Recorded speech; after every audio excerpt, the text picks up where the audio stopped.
पेण तालुक्यातील शेतकऱ्याच्या सुपीक जमिनी नापीक न व्हावा याकरिता शेतकरी कामगार पक्षाच्या शिष्टमंडळाने आज प्रांत अधिकारी यांना निवेदन देण्यात आलं गेलं। कंपनीने शेतकऱ्याच्या शेतजमिनीतून लाईन टाकण्याचे काम सध्या सुरू असून सदर प्रकल्पाच्या मार्गामुळे अनेक शेतकऱ्यांची सुपीक जमीन बाधित होऊन नापीक होऊ शकते। यामुळे गेले लाईन शेतीतून न देता ती खाडीच्या मार्गाने नेण्यात यावं असं शेतकरी कामगार पक्षाचे सर्व शिष्टमंडळाने प्रांत अधिकारी यांना निवेदन देताना सांगितलं। मागील प्रांत अधिकारी यांच्या दलनात बैठक झाली होती, त्यावेळी अतुल दादा म्हात्रे यांनी गेले लाईन कशा पद्धतीने देण्यात यावे असं सुद्धा गैल कंपनीच्या अधिकाऱ्यांना मार्गदर्शन केलं होतं। परंतु तसं न करता गेल कंपनी ही शेतकऱ्याच्या शेतीमधून लाईन घेऊन जात आहे। जर गेल कंपनीने शेतकऱ्याच्या शेतीतून लाईन नेली तर शेतकरी कामगार पक्षाच्या वतीने मोठ्या प्रमाणात आंदोलन करण्यात येईल असा इशारा शेतकरी कामगार पक्षाच्या सर्व शिष्टमंडळाने दिला आहे। रोशन पाटील सर, आज गेल संदर्भामध्ये आपण शेतकरी कामगाराचं संपूर्ण शिष्टमंडळ आलं होतं। आज कोणत्या संदर्भात आपण निवेदन दिलं?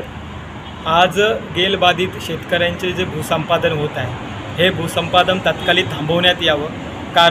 कारण नसताना सन्माननीय धोरे साहेबांसोबत आमची व्हिजिट झाली होती आणि पर्यायी मार्ग त्यांना सुचवलेले असताना देखील गेल लाईन अटक करून जाणीवपूर्वक सुपीक शेतीमधून गेल लाईन घेऊन जाण्याचा अट्टास हा शासनाचा दिसस आहे आणि म्हणून शेतकऱ्यांची जमीन नापीक करू नये किंवा शेतकऱ्यांची जमीन सुपीक आहे त्या सुपीक जमिनीमधून गेल लाईन जर गेली तर भविष्यामध्ये ती जमीन अपंगत्व होईल आणि अपंगत्व होऊ नये याकरिता पर्यायी सूचना सन्माननीय अतुल म्हात्रे साहेबांच्या मार्गदर्शनाखाली देण्यात आल्या होत्या।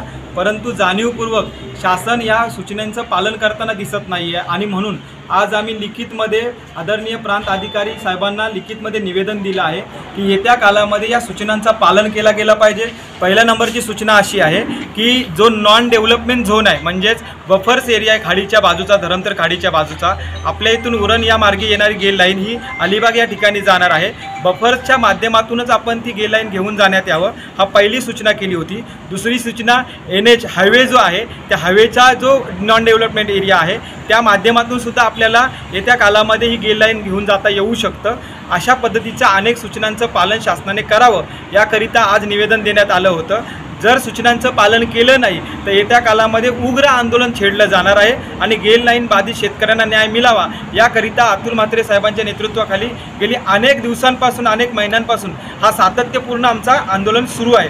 सोबतच सन्माननीय काशीनाथ साहेब जे की शेतकरी बाधित संघटनेचे अध्यक्ष आहेत यांच्या मार्गदर्शनाखाली मोठ्या प्रमाणात ही गेल लाईनबाबत लोकांमध्ये जनजागृती करून आपण हा आंदोलन उभा करत आहोत। आज निवेदन दिलं आहे, शासनाने जर या सूचनांचं पालन केलं नाही तर लवकरच एक उग्र आंदोलन छेडलं जाईल। बोला। आज आपण आदरणीय या तालुक्याचे प्रांत अधिकारी पवार साहेबांच्या दालनामध्ये त्यांना निवेदन देण्यासाठी आपण आलेलो आहोत। गेली 2-3 वर्ष या गेल पाईपलाईनच्या संदर्भात आम्ही शेतकरी, संपूर्ण बाधित शेतकरी एक ना एक दुसऱ्या तिसऱ्या आंदोलनामध्ये आम्ही त्याला विरोध करत आहोत।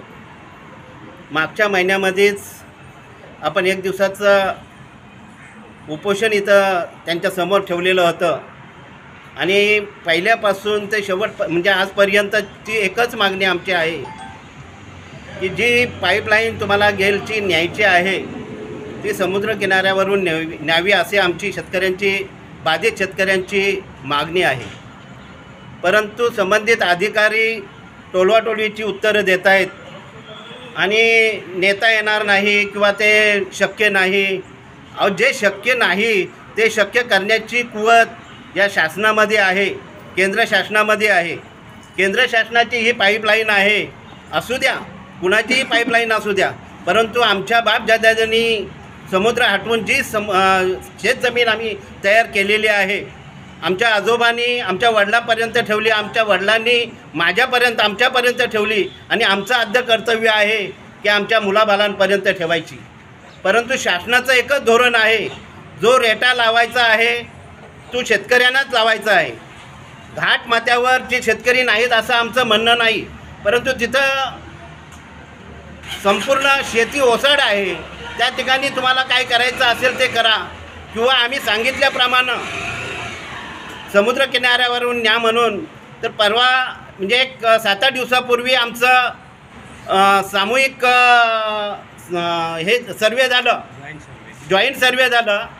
संबंधित अधिकारी आणि आम्हाला पाठिंबा देणारे शेतकरी आदरणीय अतुल साहेब यांनी त्या संदर्भात व्यवस्थित अगदी संबंधित अधिकाऱ्यांना संपूर्ण समजून सांगितलं. म्हणजे त्यांनाही समजलेलं आहे, परंतु समजून न समजल्यासारखं ते अधिकारी करत आहेत असा आमचा संशय आहे.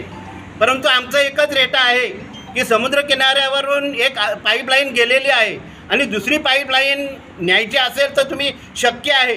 कारण बाधित उरण आणि उसर हे अंतर बघितलं तर जास्तीत जास्त 25 ते 30 किलोमीटरचं अंतर आहे.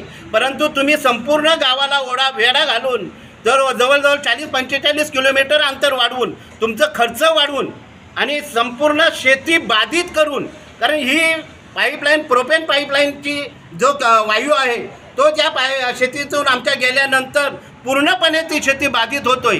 आणि आमचा हेतू एकच आहे की आमच्या शेतातून आम्हाला जरी तुम्ही कितीही कायदेशीर बाबी तयार करून किंवा कायदेशीर मार्गाने तुम्ही नेण्याचा प्रयत्न केलात तरीही आम्ही शेतकरी, शेवटी शेतकरी राजा आहे.